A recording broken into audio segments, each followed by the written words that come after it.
All right, we're here with the first episode of This Building Matters, talking to Stefene Russell on Palm Street in Old North St. Louis. Stefene, what are we looking at and why do you care?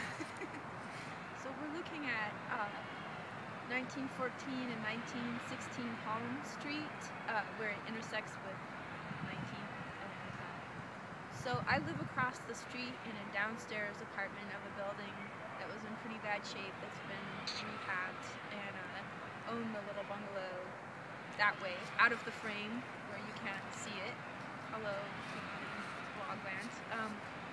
So these two buildings, I moved to Old North in 2008 to the apartment across the street from these, and so I've looked at them every day for the past 4 years, and I mean there's other buildings that are more spectacular or more interesting. These are just little 4-family flats, but over the last 4 years, having seen them every day, I guess you just develop a relationship with the built environment and with the buildings, and I love them and I feel protective of them. And a couple of years ago, when a storm blew through and the roof collapsed, it was actually really traumatic. And you know, every day I come out of my house and look at the little nibbles that, you know, away of, you know, like where the brick's getting nibbled away or something's tipping a little more profoundly, and it's, I don't know, it's kind of traumatic. I mean, just, I don't know who lived in these buildings. I looked them up on Geo St. Louis to see who lived in them, and they've actually been empty for 20 years. They look pretty good for being empty for 20 years, actually. I mean, that guy's a little worse for wear, but they were intact when we moved into the neighborhood. And I've had these relationships with the buildings. Like a couple of years ago, there was a dog, a stray dog, who was running around the neighborhood and somehow went up these rickety stairs in 1914. And the fire department came and rescued him because the stairs weren't safe for a human to walk on. And they named the dog after the fire truck. I think it was E9 or something like that. But we have pictures of the dog kind of peeking out the window, and we actually thought it was a she, and that she was pregnant because my neighbor Janet had been feeding him, and he had not eaten for so long. He got very bloated and looked pregnant. So we saved the dog, and then there's a roofer in the neighborhood who drinks, or did at one time, go on the back stoop to drink his 40 ounces where no one could see him.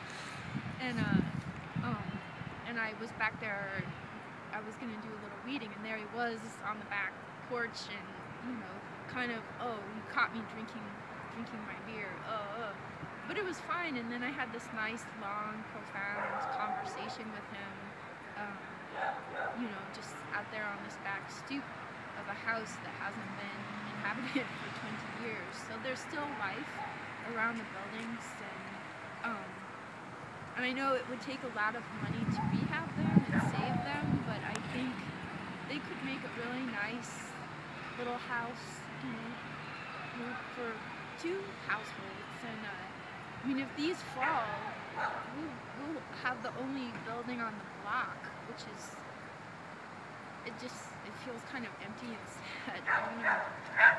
So who owns these buildings? The Land Utilization Authority of St. Louis, LRA for short.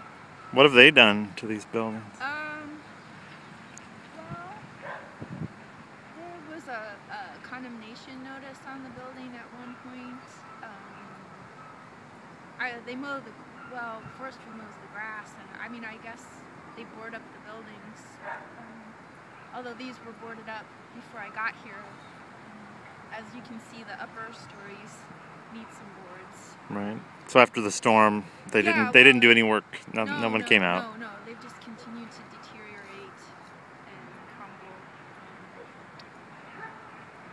But I mean, I know they own thousands and thousands and thousands of properties, and it's difficult to keep on top of every single building when you own that much real estate. But I mean, I guess for safety reasons, it would be nice to have them. I mean, because I think this building could be stabilized and eventually rehabbed.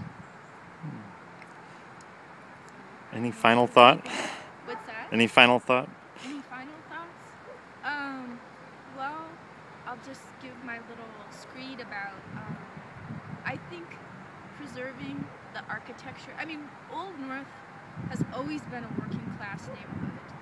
I don't think there's anyone who's come out of this neighborhood that's become president or a rock and roll star or whatever. They were always blue-collar people who just worked and lived their lives. And I think in terms of preservation, I don't think there's been enough done to preserve the lives of ordinary working class people.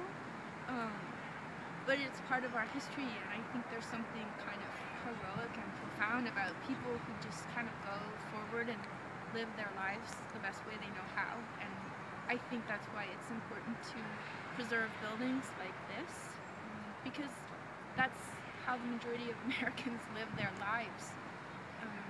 And I think that's worth preserving. All right, thanks.